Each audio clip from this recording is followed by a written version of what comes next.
The West looked on in horror on February 24 as Russia launched a full-scale invasion of Ukraine. Since the war broke out, bloody fighting and attacks on civilians have resulted in at least tens of thousands of deaths, the displacement of 12 million Ukrainians abroad or within the country, and at least $100 billion of infrastructure damage. And nearly 5 months in, there's no end in sight to the brutal conflict. However, before we begin our video, we would greatly appreciate it if you would subscribe to our YouTube channel and also press the bell icon. Let's get started. While Russian President Vladimir Putin's forces continue to pursue his war aims, Ukraine's armed resistance has impressed the West by facing down a much larger opponent. Following Ukrainian successes early on in the war, Russia has turned its attention towards Ukraine's easternmost Donbas border region, and the more recent phase of the war has been going more in Moscow's favor. Still, analysts tell Time that it could be a long road ahead, with negotiations largely abandoned and fierce fighting ongoing. Where the war stands, Russia initially took the shock and awe approach, says Mark Kanchan, a senior security advisor at the Center for Strategic and International Studies, a Washington, D.C.-based think tank. The aim was to overwhelm Ukrainian forces and prompt a change of government that would be friendly to Moscow.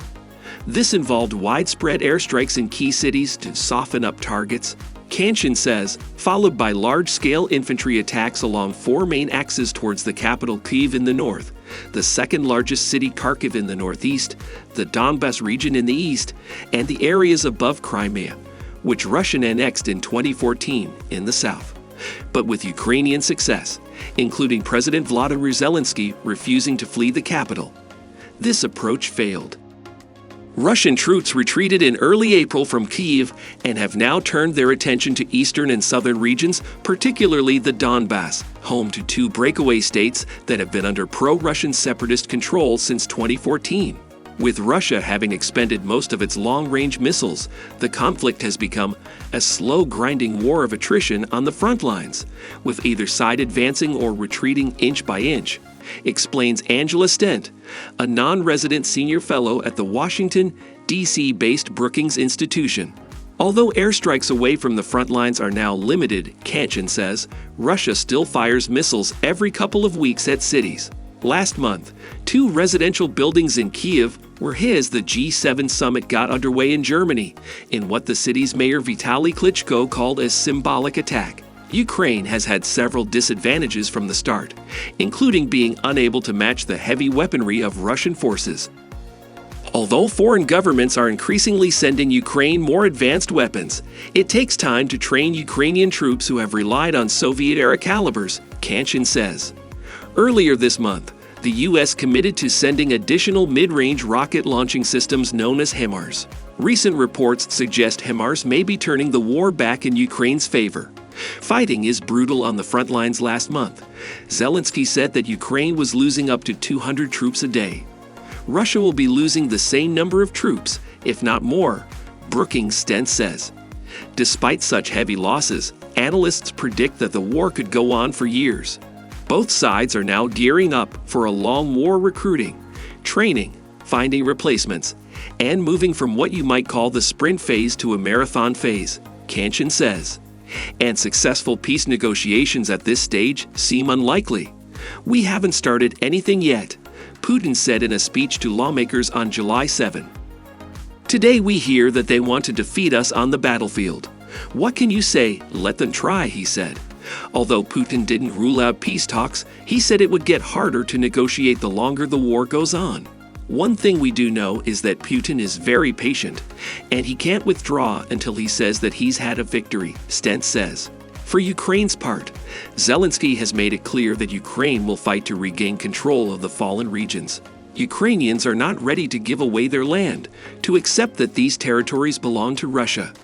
This is our land, Zelensky said in an interview with CNN on July 7. The territory Russia has gained. Fighting is concentrated on the front lines in Ukraine's eastern and southern regions, particularly in the Donbas.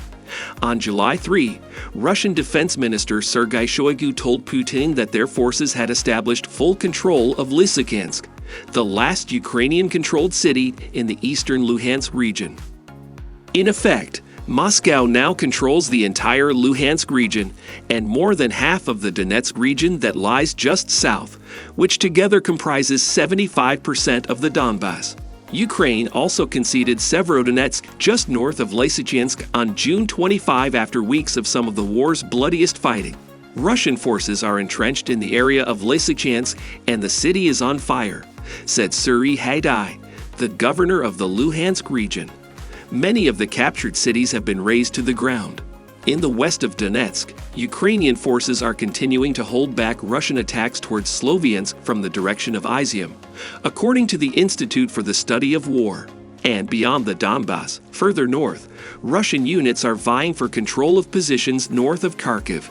In the south, after a bloody siege lasting more than 2 months, Russia gained full control of the port city of Mariupol in late May, helping to create a land corridor between Russian-controlled Crimea and Donetsk and Luhansk. Strong resistance from Ukrainian forces significantly slowed Russia's advance, however, leaving Russian troops pretty exhausted, says Kanchan. Amid the fighting, there have been widespread reports of war crimes and attacks on civilians by Russian forces in Ukraine. According to Ukrainian Prosecutor General Irina Venediktova, some 21,000 alleged war crimes are being investigated, with between 200 to 300 new reports arriving every day. A senior UN official expressed concern in June at the mounting number of cases of sexual violence being reported against Ukrainian civilians. European leaders and judicial authorities met in The Hague on July 14 to coordinate investigations into Russian atrocities, with the sharing of evidence, prosecution strategy, and international war crimes expertise to investigators on the ground. NATO's response to the war.